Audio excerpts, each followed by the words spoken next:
because the Global Hearts of Medical Mission, a non-governmental organization, has called on the anti-crime unit of the Gambia Police Force to vacate the premises owned by the organization in Bijilo.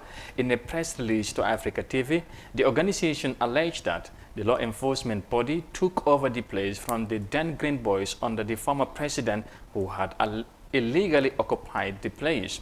In September 2019, the Kanifi Magistrate Court ruled in favor of the organization, providing them with a right of possession. But 5 months later, Global Home is yet to regain possession of the property. By this situation, the medical director of Global Home, Dr. Gabu Mendy, commented that the law and the constitution are being violated by the very institution tasked with the duty to uphold it. Global Home demand possession of its property in order to resume plans for the construction of a medical center and health education complex for the people of the Gambia.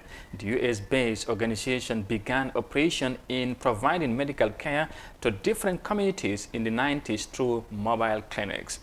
It has an annual record of 5,000 patients in the areas of vision, dental, and community care, mainly through a local health center in Bijilo.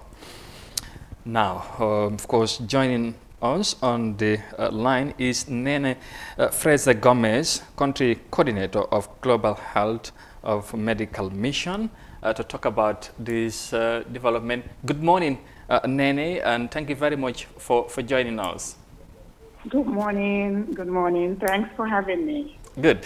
Now, of course, as I just mentioned on that story, you are requesting for the anti-crime to leave or vacate the premises of where they are right now. But now, now that you have issued a press release and you mentioned that the authorities or people who are supposed to uphold or maintain the law are themselves violating the laws, and they are the people with the power.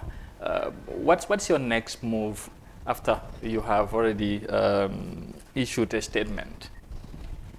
Well, the statement was just meant to inform the public about the ongoing of like I said, the very institution or the authorities that are supposed to uphold the rule of law, to make sure they follow it to the latter, to tell the people that they're the very ones that are violating it. And again, what they're preaching is different. So basically, it's just to inform the public that this is what they're telling us, but this is what they're doing. We are trying to follow due process. We've done everything possibly right from inception that we got engagements with them to repossess the property. And that has failed in every area.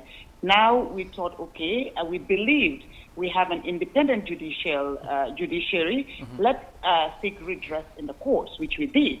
We got judgment, we got a writ of possession, but still they are really frustrating our efforts. Okay, now we have an attorney who is also going to file contempt in court. Then from then we'll see what the court is going to do and if they're still going to continue to ignore the court's order. That's where we are. But then again, in that process, we felt we shouldn't just be working on our own, because what we're doing in the country is a service to the nation. We're trying to complement government effort, because as we're all aware, the medical sector in the Gambia is in dire need of help. So if anybody comes from far away, comes with everything and says, I am here to help out in the areas you're falling short, I think the government should embrace such organization. The government should embrace such individuals, but not to frustrate them. Now, now that you have started voicing out your frustrations with regards to this issue or matter, you also have mentioned in your statement the plans that you have in terms of the developments you want to do with the site. How much do you think the Gambian people are apparently losing with regards to what you plan and not having the place to develop the area? Let me make one rectification. The place is already developed because a facility was built on the property already, and the clinic was operating. That was when Yaya Jammeh abruptly closed it down, arrested the founders, the individuals that were running it at a time, and because they are Korean born citizens, but then the currency they live in the U.S., the U.S. citizens, the U.S. government intervened and then flew them out of the country. Okay. And at that time, the facility was built, and then we had about $1.5 million worth of equipment in the facility. But because of the unceremonious departure, there was nobody on the ground to account for the equipment, so everything just went away. So between that time and now, the building, the structure is right there, and that is where the anti-crime unit is occupying. So basically what needs to happen right now, once they leave, because we have visited the place with the sheriff some time ago, immediately when we got judgment, we took pictures. There is a lot of work that needs to be done. And that's going to take a whole lot of money to renovate the place and bring it up to a standard of a medical facility. All right. So, I mean, you can imagine, right now we do mobile clinics in the provinces. And when you visit these places and see the needs that these people up country have in terms of medical attention, and they're lacking it, they cannot come down, but we are meeting them where they are, you will see that definitely the government is falling short, and they don't know what is at stake that they're about to lose. All right. Because we're not doing this only in the Gambia, we're doing it in other African countries. But us involved, being Gambians, we thought we will fight to make Gambia the hub. So basically, any mission that we're going to be doing in other sub-African countries, West African countries, we will be leaving from the Gambia. So basically, Gambia will benefit more than any of the other countries. But, you know, if things don't work out according to plan, I think we will have to deviate our efforts, our everything that we want to do to other countries, because they are very, very willing and they're so accommodating to what we are doing, because they see the wars, they see what benefit is doing to their citizens. Nene Fraser Gomez, thank you very much for your time. It's appreciated. Thank you. Thank you. She is the country coordinator of Global Health of Medical Missions in the Gambia. She was just clarifying there on the issue. Julde de Galimwa, I would go back to what she have said. Your comment on that. Lan nga ci bëgg wax rek ci limwa. Anyway, because court B jox nañ seen verdict already, and they rule in their favor. So su dee ne tamit court bi ruling in their favor, loolu la discussion bi de bari, but hence the court rule in their favor. The anti-crime ñoo fa nekk still ñu ngi occupy the premises of these people. I think it's, you know, dafa doy waar, because comme num ko waxee rek, they are there to uphold the rule of law.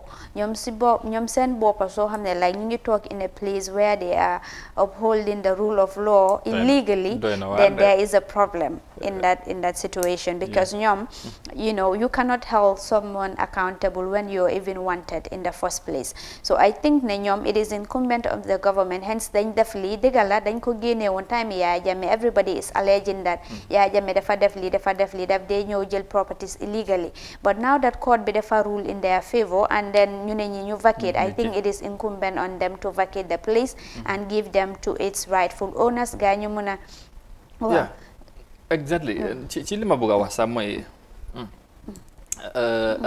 ci dem nañ ci court bi win nañ case bi now génn nañ tamit pour ñu ne ñu inform nit ñi ñu xam lan mooy xew lan moo nekk di xew right now est-ce que foog nga ne nguur gi nañ react ci loolu ñoom tamit ñu wax seen version pour ñu xam lan moo xew exactly la moo tax ba léegi ñoom mënuñoo bàyyi place bi mun na am saa ñu utal leen li nga xamante ne mooy beneen place pour compenser leen ñu génn si place boobu noonu su fekkee mënuñ faa génn as government mun nañoo seet kon beneen place ñu jox leen compenser leen ñu def li nga xamante ne luñ bëgga te man Amadou man lii dama ko ruslu, because nit koo xam ne dafa ñëw mu ne la ne okay, I am coming here to help you in your development aspirations, make sure ne sa NDP bi nga fulfill ko, kooku noonu si boppam yaa ngi koo aaye loolu noonu. What message are you sending to your citizens? Te man I think ne something like that, because ñu yëpp xam nañ ne the health facilities in this country, most people are alleging ne dangaa dem si lopitaan bi amul luñ laa jox lu dul paracetamol. Sometimes you go, they ask you what is paining you, you said I have a headache, I have sore throat, and then they prescribe drugs for you. Then from there duñ la boole sax ñu ne la demal si lab bi, is only in few cases ñu ne la ne okay ñu jox la médecine boo xam ne xamuñ sa. Man sometimes suma si sister suma cousin bi daf de mu ne Gambia fii I think the only illness we have here is malaria because anytime you go dañ la dee wax ne malaria and I think it's beyond that looking at the fact ne léegi in this advent of these viruses coronavirus mu ngi nii so many viruses in the country high blood time boobu noonu bariwul waaye léegi this kind of illnesses they need thorough pour nga ñu diagnose yooyu noonu waaye léegi ne ñun duñ ko dee def but I think health facilities like this guy dañ ko war a welcome ñu jox guy another premises pour guy suñ fiilee ne that place they cannot vacate that ñu jox leen beneen place ñoo xam ne ñu mën a def seen liggéey bi jàmm ne ñooy loolu foog naa loolu la nguur gi war a def waaye li ci mënta xew bu fekkee ne ñoom tey nañ ci react nañ xaar loolu ñu seet lan mooy seen taxawaay ci yëf yi waaw gannaaw loolu ñu wéy wax ci leneen